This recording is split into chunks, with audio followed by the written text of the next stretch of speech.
সিমেন্টের পরিমাণ কম এবং নিম্নমানের বালি দিয়ে আমাদের পাড়া আমাদের সমাধান প্রকল্পে ঢালাই রাস্তা নির্মাণের অভিযোগ উঠল কালিয়াগঞ্জে।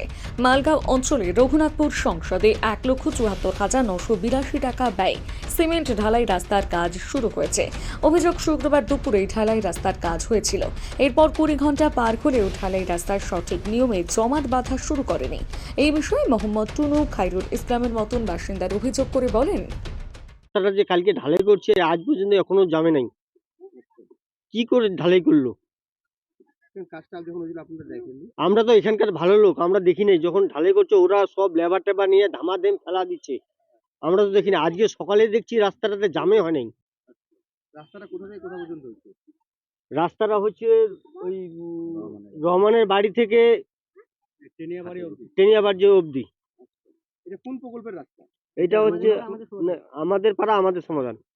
রাস্তাটা কি পরিমাণে আপনাদের অভিযোগ নিম্নমান, কি ধরনের? আমরা রাস্তাটা চাই শক্তপোক্ত ভাবে যেন ভালো মতন হয়, এটাই আমাদের আবেদন। রাস্তাটার এখন অবস্থা কি হয়েছে?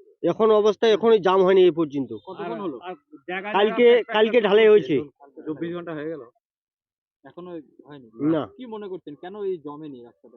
আমরা মনে করছি সিমেন্টের পরিমাণ কম দিছে, বালু ঠিক মতন দিছে, বেশি দিছে ভাগ, পাথরের ভাগ বেশি দিছে, সিমেন্টের ভাগটা কম দিছে, সেই জন্য রাস্তা জামে নেই।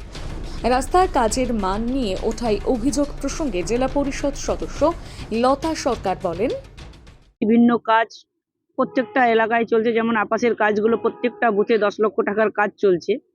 সবচেয়ে বড় কথা হচ্ছে যে প্রত্যেকটা বুথে এত টাকার কাজ হচ্ছে, গভর্নমেন্ট দিচ্ছে, কোন জায়গাটায় কি কাজ চলছে রানিং, সেটা আমাদের পক্ষে হয়তো সব জায়গায় নজরদারি রাখাটা সম্ভব নয়।